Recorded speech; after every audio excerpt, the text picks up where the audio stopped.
quant à la réelle, comment dirais-je, légitimité, mais au-delà de la légitimité, je parlerai plutôt de la réelle consistance et du réel sérieux avec lequel la commission, enfin la CENI, abat son travail. Et les chiffres qui sont avancés, encore une fois, vous l'avez très bien dit, nous portent à craindre le pire, c'est-à-dire qu'il y ait des manipulations et une organisation quelque peu opaque.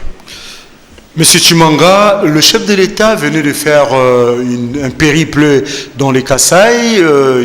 Il est passé par Kananga et puis pour chiter sur Mbujima, il est là. Il est revenu à la capitale d'où il a tenu. Il a eu un entretien avec voulais-je dire, une interview avec le très sérieux journal allemand Der Spiegel, au cours de laquelle il a laissé entendre un certain nombre de choses qui a inquiété plus d'un, notamment sur la question électorale, puisque nous y sommes toujours. Le chef de l'État aurait dit, parce qu'il y a encore ce débat autour de traduction. Comme vous le savez, ça fait un moment, le chef de l'État ne tient plus de points de presse avec la presse locale. Il préfère plutôt communiquer en anglais à Tanzanie, Ouganda. Maintenant, il l'a fait avec les journaux allemands. Eh bien, il aurait dit de n'avoir jamais promis les élections pour cette année en RDC. Je pense que vous avez eu vent de tout cela comme tout le monde. Comment vous avez interprété cette attitude et ces déclarations? Écoutez,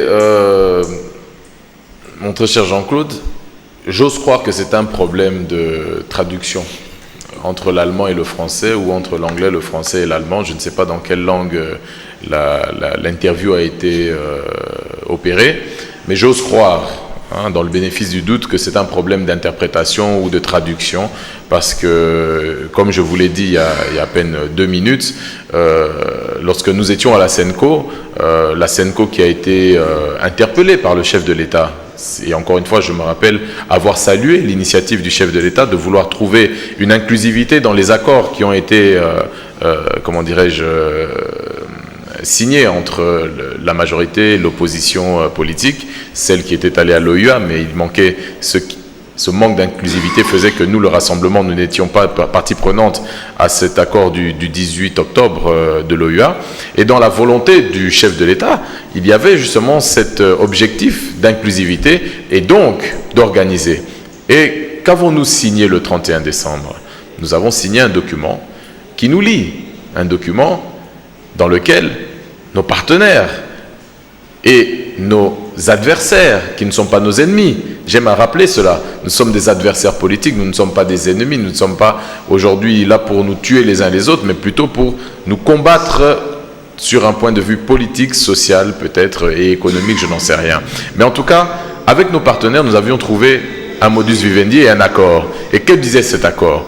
Il disait, entre autres, qu'il n'y aura pas de 3e mandat pour le chef de l'État, entre autres, qu'il y aura des élections en 2017, entre autres, qu'il y aura une redistribution des cartes au niveau du gouvernement, afin que l'opposition non participative, qui devait rentrer dans un nouveau gouvernement, puisse avoir un droit de regard et de suivi sur l'organisation des élections, qu'il puisse mettre en place le CENSA, qui aurait été aussi cet organe qui superviserait et les uns et les autres, afin de pouvoir arriver à un atterrissage en douceur d'ici décembre 2017 et des élections crédibles. Crédibles pourquoi? Parce que nous aurions tous participé et nous aurions tous accepté au final le résultat des urnes dans le droit respect de cet accord qui quelque part a permis à ce que nous puissions continuer à nous battre dans l'intérêt de la nation.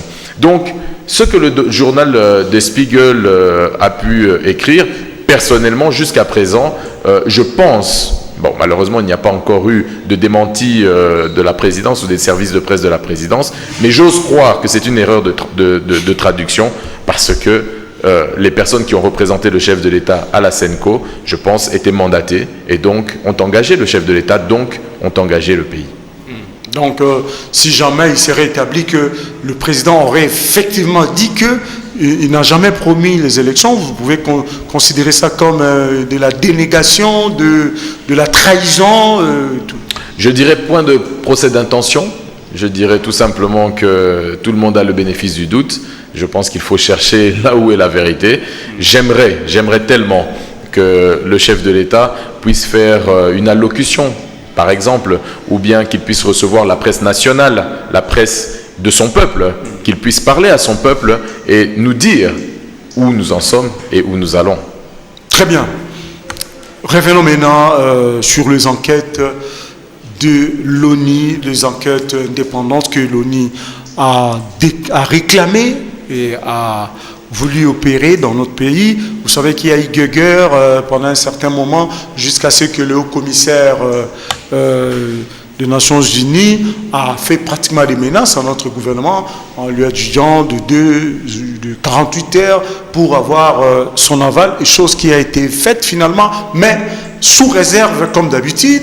La ministre le ministre de comment on appelle ça, Madame Mouchobekwa, qui gère le ministère chargé des relations humaines. Je connais plus trop la nomenclature. Juste une petite, je vous apostrophe 2 secondes, Jean-Claude. Vous savez, c'est gravissime qu'on en est arrivé à ne même plus savoir exactement qui est qui. C'est incroyable la maestria avec laquelle la majorité présidentielle a réussi à désacraliser tant la fonction de Premier ministre que la fonction de ministre. Aujourd'hui, c'est devenu en fait presque une comédie. On a l'impression qu'on interchange les uns et les autres, on joue avec les uns et les autres, comme si c'est... Mais nous sommes en train de parler des choses de l'État, de l'organisation et du fonctionnement de l'État.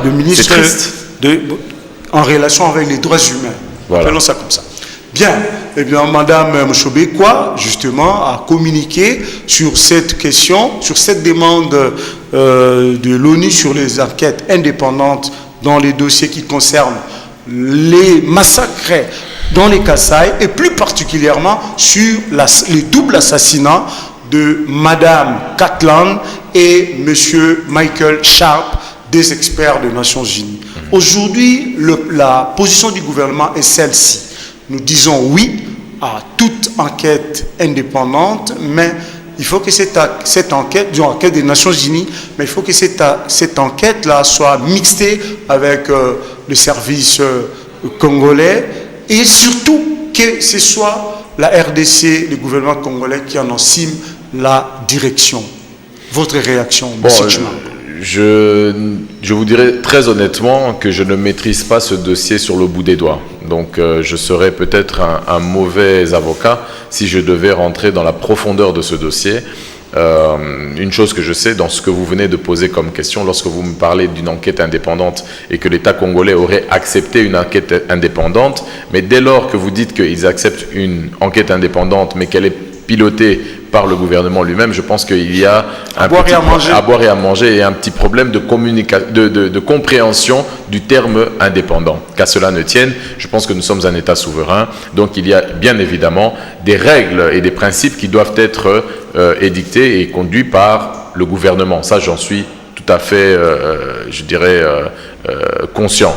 Maintenant, je pense qu'il y a des réalités dans notre pays, entre autres cette réalité qui fait que depuis plusieurs années maintenant, une mission de l'ONU est présente en permanence sur notre territoire et au-delà de sa présence, elle a une activité et une action permanente et perpétuelle dans les régions qui sont souvent des régions à risque, des régions en danger, des régions torturées, malmenées et ces agents subissent aussi des risques, prennent aussi des risques.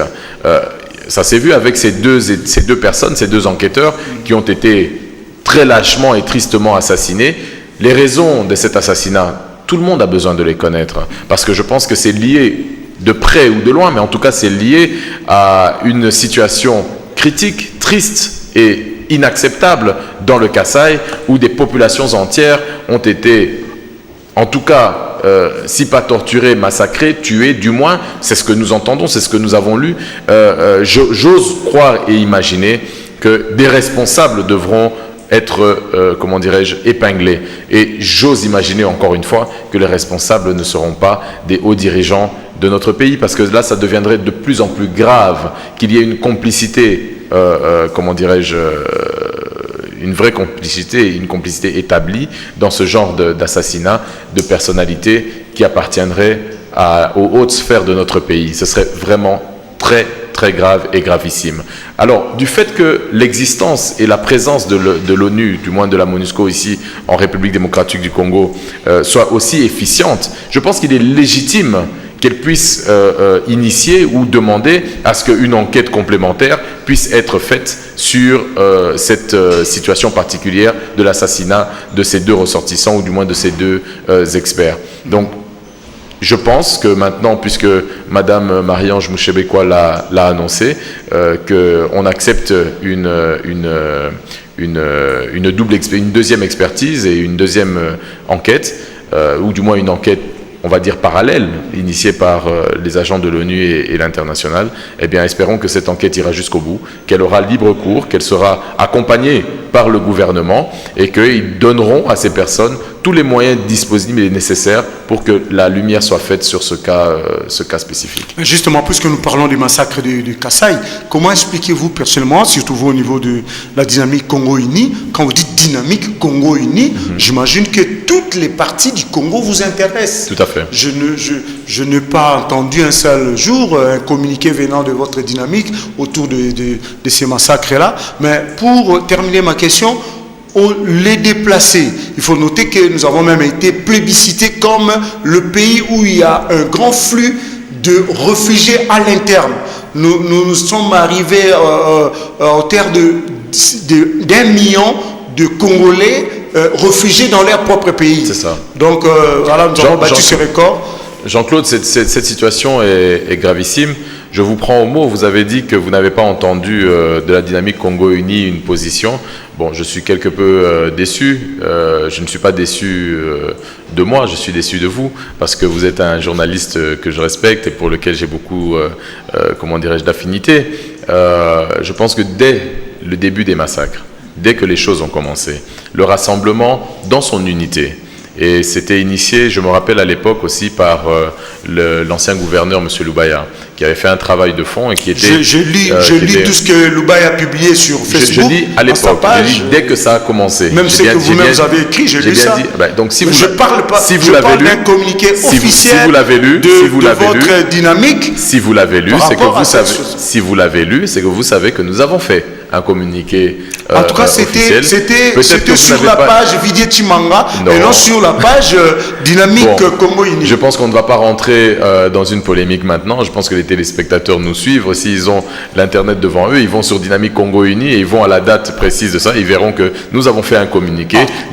Nous avons été directement solidaires avec nos compatriotes du Kasaï. Et j'aimerais vous rappeler une chose. Il vous souviendra qu'il y a de cela presque une année maintenant, alors que les événements tristes et tristement célèbres aujourd'hui de Béni avaient cours dans notre pays, à Rutshuru, à l'est du pays, dans l'Ituri et tout, nous avions initié la volonté d'une grande marche pacifique, une marche où tout le monde aurait été habillé de noir, et nous avions invité toutes les parties congolaises, c'est-à-dire tant de la majorité que de l'opposition, à nous mettre ensemble dans une marche pacifique afin de revendiquer, mais au-delà de revendiquer, mais de décrier cette souffrance et ces massacres et ces violences et ces tortures permanentes que nos populations subissent. Et à ce moment-là, c'était des exactions commises peut-être par des forces étrangères sur notre territoire. Et nous avions à l'époque demandé à initier justement cette marche commune où nous aurions été tous ensemble, taisons nos différences et marchons